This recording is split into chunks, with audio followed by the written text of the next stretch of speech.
you want to work harder on yourself than you do on your job. Yeah. And joining me today, I've got David Jenyns. David Jenyns from SYSTEMology. Welcome to the call, Dave. Fantastic. Thank you for inviting me.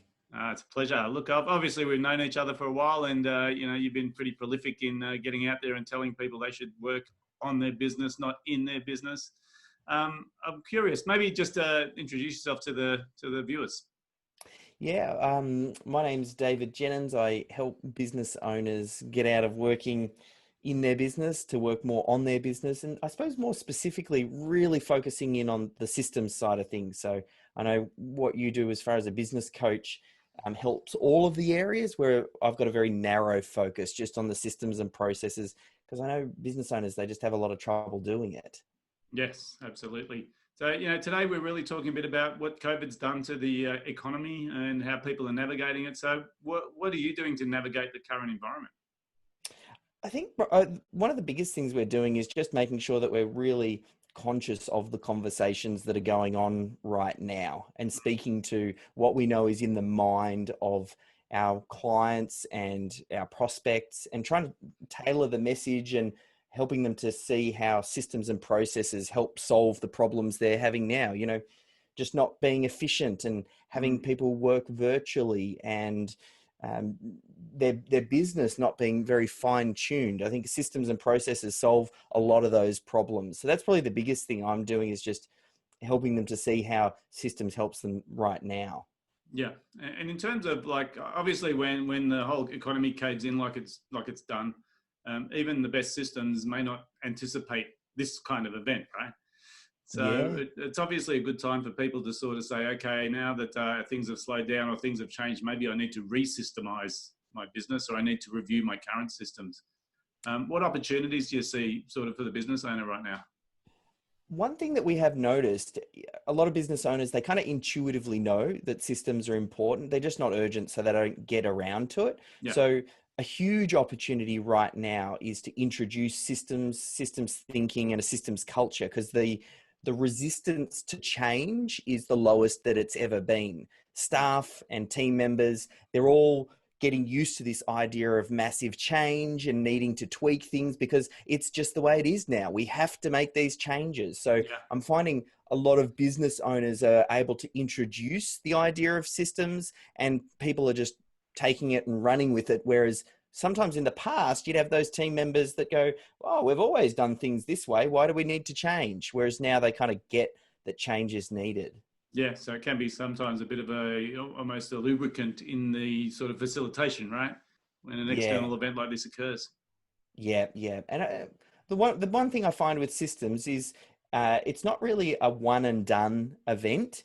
It Mm, is a change in the culture of the organization, and having the team reach the conclusion that, this is the way that we do things here. When you yep. do that, that's when you have the big breakthrough. So if you've been thinking about systems, now's the time, and you want to go all in on it. Mm.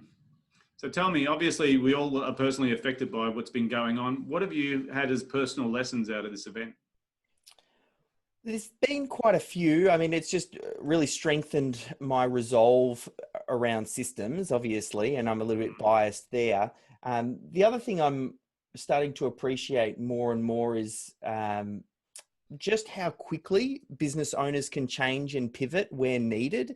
I think regardless of what happens and how backed into a corner someone may feel, they're just Mm, there are options, and I'm seeing some businesses just completely pivot, like full 180s, and moving into new spaces, doing yeah, so in incredibly short time and doing really, really well. So I think that's the biggest thing it's given me, is just the confidence to know that sharp operators, business owners, mm, can make the best of any set of circumstances. And it really is about how you respond to what happens. yeah. I've been referring to it as forced innovation. Yeah. And, Yep. it's probably one of the best things that can happen to a business is to be forced into a situation that you have to get better. Yeah. Because, as you said before, systems are important but not urgent. So people say, yeah, yeah, when we slow down, or when we got money, or when this happens, and they never get round to it. But now it's sort of not optional anymore. Yeah. And it's the perfect time to relook at what you're doing and Yep. go, Who is the target audience? What is the problem that I'm solving? What is the value that I'm delivering? And what is all of the fat or the waste that was sitting around that we can just trim away and get back to the heart or the core of it. So you can get full alignment in what you're doing in your organization. So it's a fantastic opportunity for that. Yeah. Yeah. Brilliant. So let me ask you a bigger question. What's the best piece of business advice you've ever received? Best piece of advice. I'm a little bit of a sucker for Jim Rohn. So I remember his quotes always seem to stick into my head. That idea of you want to work harder on yourself than you do on your job.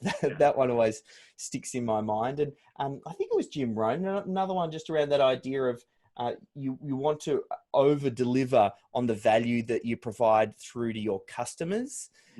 And that's how you get rewarded. It's just about thinking about the value that you bring to the marketplace. Yeah, I think I can't remember the exact quote, but it's something like do more than expected. Yeah, and, yeah. That kind of just sticks out and holds true. I love those pieces of advice that stand the test of times and that work in all market conditions, regardless of what's happening. If you do that, you're putting yourself in a better position. Yeah, they're almost principles, aren't they? Yeah. Spot on. Yeah, fantastic. So let me ask you, favorite book? Favorite book, other than my upcoming book, SYSTEMology. I so knew you were going to do that. I've got a soft spot for the E-Myth, being a systems guy, and I've always liked Traction by Gino Wickman. I think that provides a real great framework. So I think, the three, E-Myth, SYSTEMology, and Traction would be my top few there. Brilliant. I mean, really, it's funny because, we've talked about systems for years, and I think a lot of people in business, it's sort of, I need systems, but they really don't understand the power of the systems because they're sort of distracted by the marketing and the recruitment and the clients and all these sort of sexy things. But really, the systems is where the profitability of the business is generated, isn't it? And I also feel that everything in business it's just a collection of systems. All of those different departments you mentioned, each of the different departments, sales, marketing, HR, finance, there's a handful of, 20, maybe, a handful of systems in each of those different departments that really drive the bulk of the result for that department. Right. So if you can figure out, what are your core recruitment and onboarding systems? What are the core systems for the way that you lead generate or the way that you sell or the way that you're delivering your core product or service? You want to simplify your business, identify those handful of systems, and then really chisel them away, because that's what drives everything. That's what gets consistent results and a consistent outcome that isn't dependent on any particular person. Yeah, very much so. And now people have got more reason than ever to sort of go back to the drawing board and re-system their business, huh? And if they're stuck and they need a system for systemizing their business, August 18th, 2020, this book comes out, and that's what it is. It's my system for systemizing business, because that's always the biggest hurdle. I mean, you read the E-Myth and you get all excited by systems, and then people go, yeah, okay, I get it, but where do I start? And that's what SYSTEMology is about. Yeah. So this is a loaded question for you, Dave, but if you had the number one piece of advice you'd give to a business owner right now?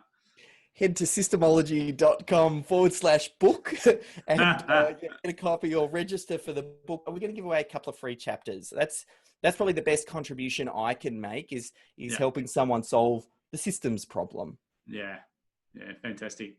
All right, Dave, thanks so much for your time today. It's always fun chatting with you. I know that you're entrepreneurial and you're out there and you're letting people know the message. You've been doing this for quite a while. So, obviously what you're doing is working, and I think people need to look at the book. So the website is systemology.com, is it? That's right. systemology.com/book. Yeah, awesome. Thanks again so much for your time. Thank you for having me. All right, cheers.